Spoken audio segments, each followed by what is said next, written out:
Senhores telespectadores, o programa de hoje vai ser um programa diferente de todos os que eu tenho feito. Para mim é realmente um programa especial. Logo este título, Fazer anos ao domingo. Reparem, é uma coisa que só nos acontece geralmente de 7 em 7 anos. Porque uma pessoa faz anos ao domingo, ou à segunda, ou à terça, mas de 7 em 7 anos faz anos ao domingo. E, portanto, pode vir toda a gente, podem vir os amigos, ninguém tem trabalho, é uma alegria fazer anos ao domingo.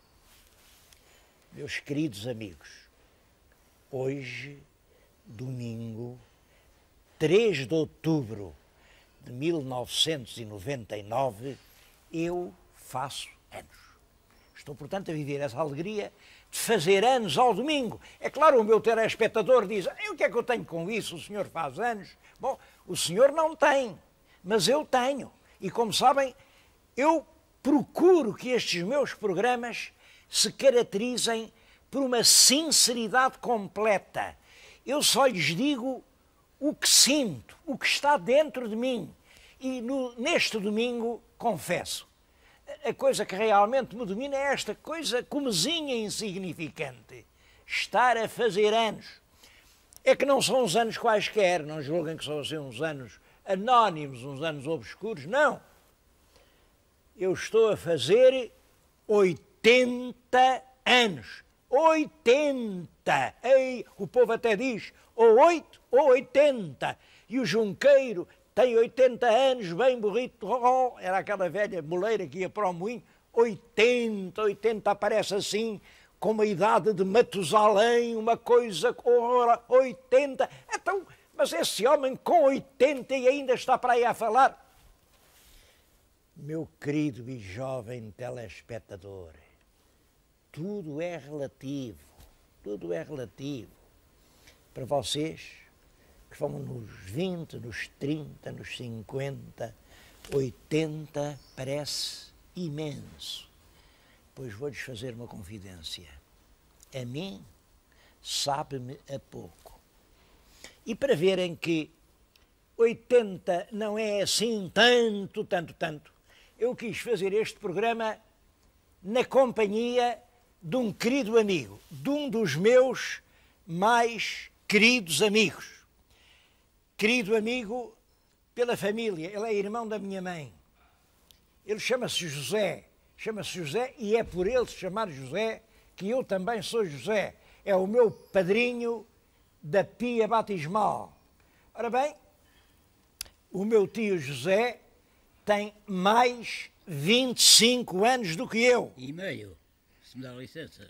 Ora, bem, são coisas que aqui tem, bom, certo, ele está sempre atento e como veem, como vão ver, é um homem perfeitamente válido, perfeitamente lúcido e quero-lhes dizer que é um homem por quem eu sinto muito orgulho. O meu tio é o José Maria Batista, olhem, está aqui, tenho na minha frente, ele não queria, mas eu enganei-o, fui à gaveta, tirei isto e trouxe. Isto é a Legião de Honra, Bom, é dos poucos portugueses que têm a Legião de Honra. E tem a Legião de Honra porque esteve na Grande Guerra, esteve naquela tragédia que foi o 9 de Abril, em que morreram milhares e milhares de rapazes da idade dele, ele viu-os morrer. Simplesmente, ele não fugiu. Ele a mim disse-me, não fugi, não julgues lá, foi por ser mais valente que os outros. Os homens são todos tão valentes uns como os outros. Eu o que tenho é vergonha. Tu estás a ver um português ali havia gente de todo o mundo, havia australianos, havia ingleses, havia neozelandeses, Então, e eu punha-me a cavar, o homem tem vergonha, um homem não foge, um soldado não foge, eu tinha. E, portanto, só por isso é que não fugi, porque eu medo tive. Bom, creio que foi realmente assim, não é? Não foge, mas retira. Não Retirar é diferente de fugir. Claro. Bom, eu para mim penso assim, pronto. O homem retira, não foge. Mas foge é o assassino, é o ladrão, é o... fez qualquer... o tio não fugiu e, portanto, mas também não podia ir-se embora. Pois aí é que está. Porque eu fiquei ferido em pleno combate de 9 de abril. Ficou com uma bola na perna. Uma bola? Foi um cilhaço do braço esquerdo que andou cá, isso é que é engraçado. Perto de 40 anos, pequenino, cilhaço pequenino. Mas como tinha a perna direita, aqui na barriga das pernas, perfurada por um cilhaço grande, que cá tenho a cicatriz, não é? Agora já lá vão 80 e tal anos, já está quase possível. Bom, esta é que me incomodava. Mas quando ela teve uma dor grande, anula outra qualquer mais pequena. E esta aqui não me incomodava muito, porque era um cilhaço pequeno. E cá ficou, e passados mais de 40 anos, saiu por si próprio. Tenho cá cicatrizes. Podia até mostrar se fosse preciso. Bom, é que lá isso acabou, portanto... Esta conversa toda é para me tornar assim um pouco importante. Oh, senhor, eu não fugi. E não fugi. O homem não foge. Só foge aquele que tem razão para fugir. Eu não tinha razão. Um soldado, um militar não foge. Retira. E retira com calma. Agora a calma depende do sistema nervoso de cada um. Há uns que retiram mais depressa, há outros que retiram mais lentamente. Nisso eram os ingleses, ases, retiravam com calma. Formados não, em linhas 3, 4, por ali fora. O tio, como ficou lá, foi apanhado. Fui apanhado e depois fui a contar umas coisas engraçadas e que me dão o direito, daquela época, eu considerar os ingleses, bem, não eram todos, não é? 1, 2, 3, 4 homens que mostram verdadeiramente o temperamento de um povo. Mas, de uma maneira geral, a gente tira conclusões para aquilo que vê, não só em patriotismo, como em camaradagem. E a camaradagem, para mim, é uma coisa muito importante, Seja no nosso serviço, seja na tropa, seja onde for. Porque nós somos todos iguais. Foram os ingleses que realmente Bom, isso agora era uma conversa. Permitiram que ficasse vivo, não é verdade? Bem, eu fiquei vivo, devo a mim próprio, porque sempre fui muito cauteloso. E, quando fomos para a guerra, distribuíram-nos um penso individual. E eu fiquei ferido, eu comecei a lavar as grebas, claro, não dava coisa, e comecei a ver o sangue aqui aos borrotões. Pus para cima e coisa. E tinha uma ligadura também, o penso. E pus a ligadura, é claro, a ligadura ia supor e pronto, por fim não dava. Mas eu, porque sempre tive muito cuidado em conservar aquilo que se deve conservar, máscara, capuz, etc. Quando são chegados, etc. Não é? Tirei o adesivo, tirei dos bocados, arrasei ao meio, uma chapa de cada lado, amarrei novamente e o sangue parou. Porque eu tínhamos veído em sangue. Não? Isto não tem nada de especial. O que tem de especial é que se estou vivo, devo a mim, mas também aos ingleses. Porque os ingleses, dois soldados, de uma maneira geral, os ingleses, claro. Eles, pronto, socorreram, não me socorreram. Iam a retirar, eu chamei-os, eles perguntaram os portugueses. Bom, o meu tio não quer contar, mas o que acontece foi que 2 soldados ingleses obrigaram os fugitivos portugueses a parar junto daquele ferido e a tomar conta dele e assim lhe salvaram a vida. São tristezas, já lá vão, isso foi há 80 anos, já não. O meu tio, claro, com 105 anos, pode-se considerar testemunha de um século completo. E, portanto, eu vou-lhe fazer uma pergunta para o tio José. Este século que vivemos foi um século bom ou foi um século mau? Para mim, para falar com franqueza, foi bom e foi mau. Foi bom porque foi até 2/3, pelo menos, do século que eu tive a minha mocidade, a minha infância, etc., não é?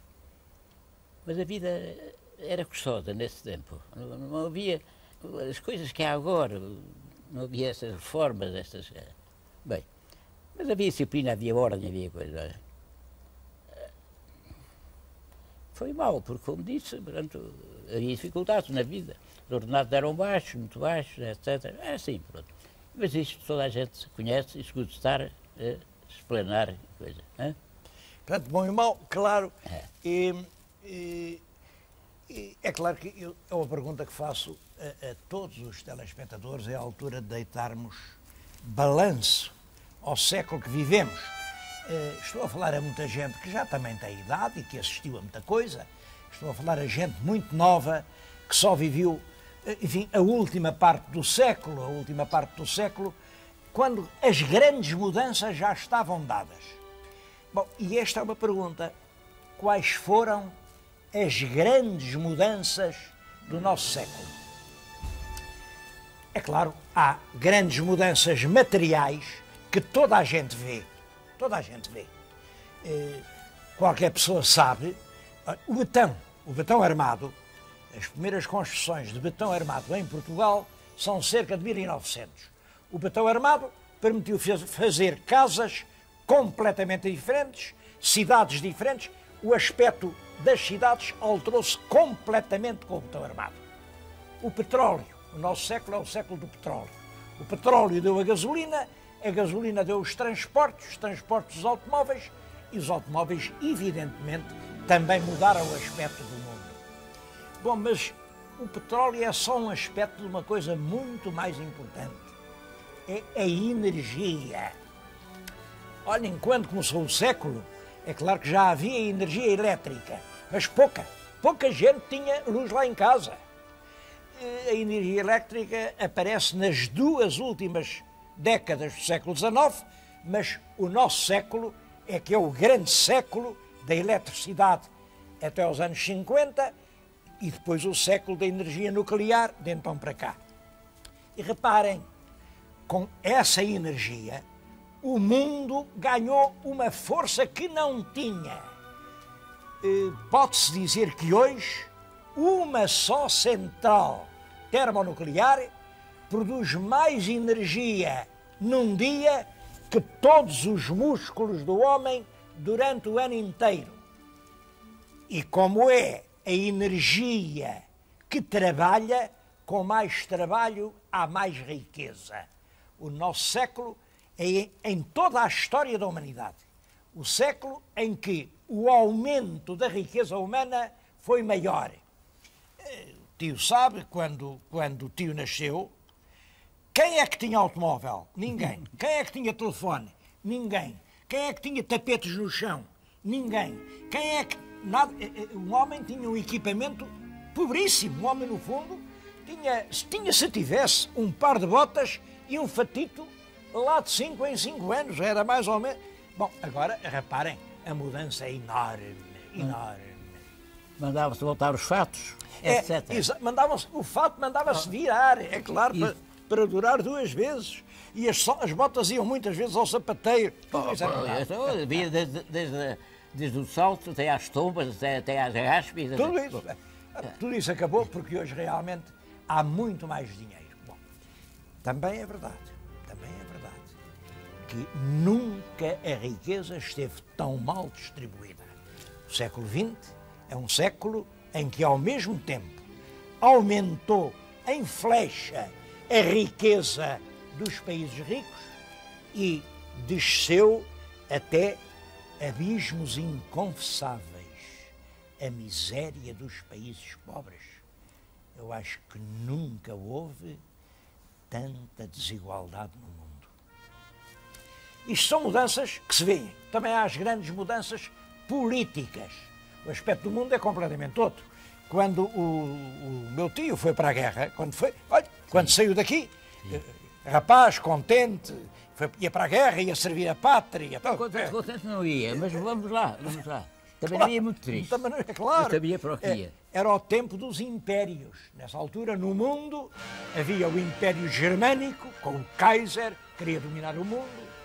Havia o Império Britânico, com o rei de Inglaterra, que, apesar do Lloyd George e da sua simpatia pelo Lloyd George, eles também queriam dominar o mundo. Havia o grande Império Austro-Húngaro, o último imperador, e o último imperador foi morrer à Ilha da Madeira.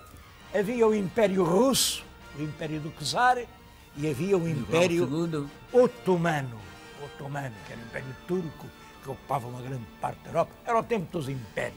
Bom, tudo isso acabou. Bastou um século para isso tudo acabou. os primeiros impérios, o Império Otomano, Russo, Alemão e Austro-Húngaro, acabaram com a sua guerra. O senhor com a sua guerra acabou com os 4 impérios. Bom, e o quinto império, o Império Germânico, acabou com a Segunda Guerra Mundial. O centro político do mundo deixou de ser Europa e passou para a América. Essa mudança política é extremamente importante. Hoje o mundo, pode-se pôr a questão, quem governa o mundo já não é a Europa, é claro. Isso provocou na Europa um movimento de resistência e a União Europeia que hoje também modificou, a União Europeia modificou muito o mundo, modificou as soberanias, modificou os governos, modificou a forma de governar. É uma maneira da Europa conseguir sobreviver contra o poder do dólar. Mas no plano político houve outra mudança que é muito importante. É que quando o meu tio era jovem, ainda se discutia isto. Quem deve governar um país? Quem governa o país? E havia 2 maneiras de pensar. O país deve ser governado pelos melhores, as elites. A outra maneira era, o país deve ser governado pelos mais numerosos, pelos que têm maior número de votos. É claro que isto das elites, os melhores, quem são os melhores? É claro que o melhor sou eu, pois então não é evidente, o melhor sou eu. Mas o meu telespectador está-me já daí a dizer, não és tu, o melhor sou eu. E cada um acha que é o melhor. E portanto, é claro, os melhores são os operários, são as classes trabalhadoras. Não, os melhores são os ungidos de Deus, são aqueles que Deus escolheu. Não, os melhores são os fidalgos, são os aristocráticos, são os que têm sangue azul nas veias. Não, os melhores são os que têm maior conta no banco, são os banqueiros. E não há maneira da gente chegar à conclusão de quem é o melhor e, portanto, isso era uma origem constante de guerra e perturbação. Ora bem, o nosso século, na segunda metade, triunfou realmente este critério. É possível que os que são mais, às vezes, não sejam melhores, mas é a única maneira de chegarmos a um acordo. Contam-se as vontades e governa a maioria. Isso chama-se democracia. Penso que o nosso século é o século do triunfo da democracia, é claro, na Europa, nos países ocidentais, e na América, porque no terceiro mundo estas tentativas de introduzir a democracia ainda estão, ainda estão numa fase muito difícil.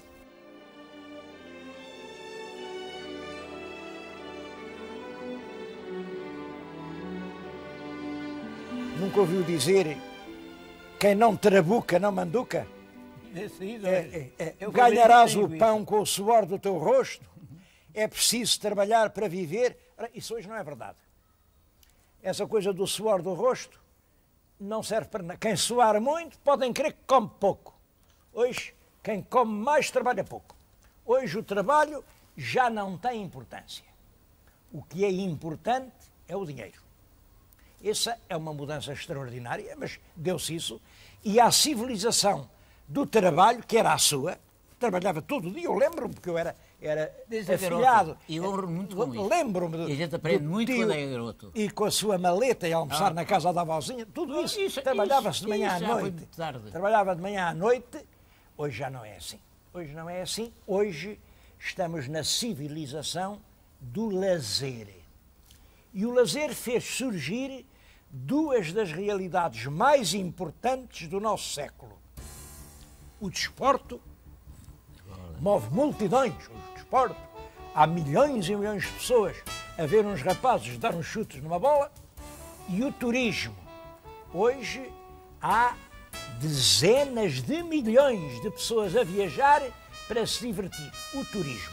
São 2 realidades do século XX que resultam do lazer. E é muito importante isto. Isto não se vai atenuar. Isto, no século que vem, vai ser cada vez mais importante.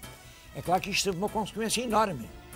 O facto do trabalho ter um papel muito menos importante na civilização, veio retirar a força dos trabalhadores.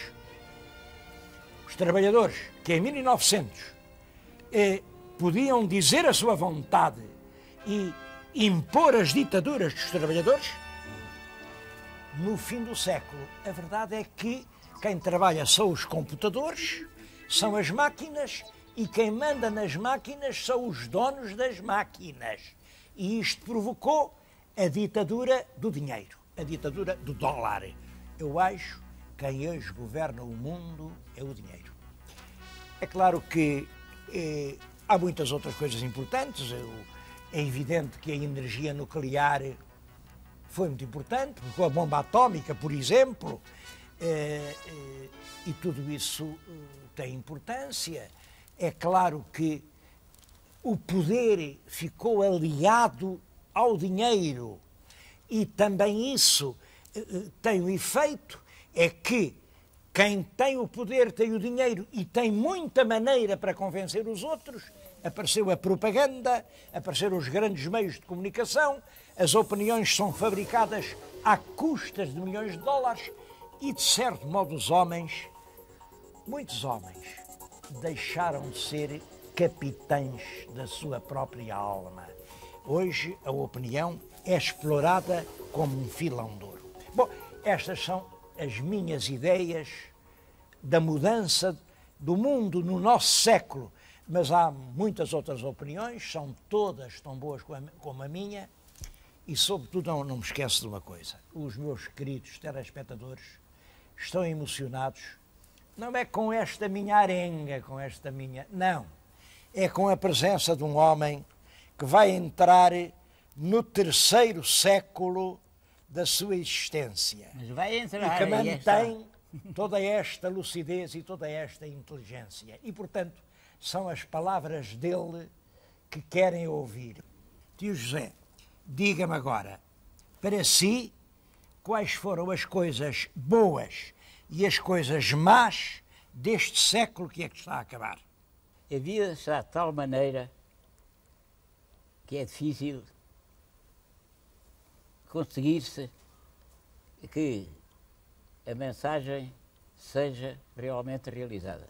Mas eu, para mim, porque várias pessoas já me têm perguntado o que é que você faz ou fez para chegar a essa idade? E eu digo sempre, olha, não seja invejoso, não seja ambicioso. É claro que a ambição e a inveja têm limites. E todos somos mais ou menos ambiciosos e invejosos. Mas quando ultrapassa um certo limite, pronto, acabou-se. Ora bem, e é preciso haver outra coisa.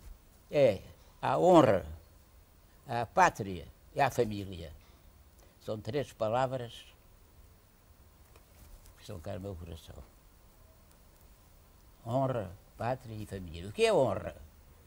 A honra, basta, é a palavra, é honra em si diz tudo. O que é honra? Olha, é de tal maneira que é uma honra termos honra. Está tudo dito. É honra termos honra. Não tem outra explicação. A pátria, pátria. Isso é a pátria está no terreno de passo. Bom, isto referindo a certas pessoas e tal. Está no terreno de passo. Não, a pátria é a casa. Isto é o que eu estou a pensar. A pátria é a casa de nós todos. E a casa de nós todos é a pátria. E a família, evidentemente, são os portugueses. Portanto, eu quero enviar um grande abraço. Abraço esse que é transmitido por pensamento a todos os portugueses, sem exceção. Um abraço e desejo-lhes muitas, muitas venturas, muitas felicidades. Mas eu também sou exigente, também sou ambicioso, um bocadinho ambicioso. Qual é a ambição? Não é inveja, é ambição. É ser compensado um pouco desses meus desejos que quero retribuir, quero aos meus compatriotas. E aqui é que está a coisa. É acompanharem-me em pensamento com um abraço efusivo, um abraço sincero, com grande grado de Viva Portugal! Tenho dito. Muito obrigado. Muito obrigado, muito obrigado.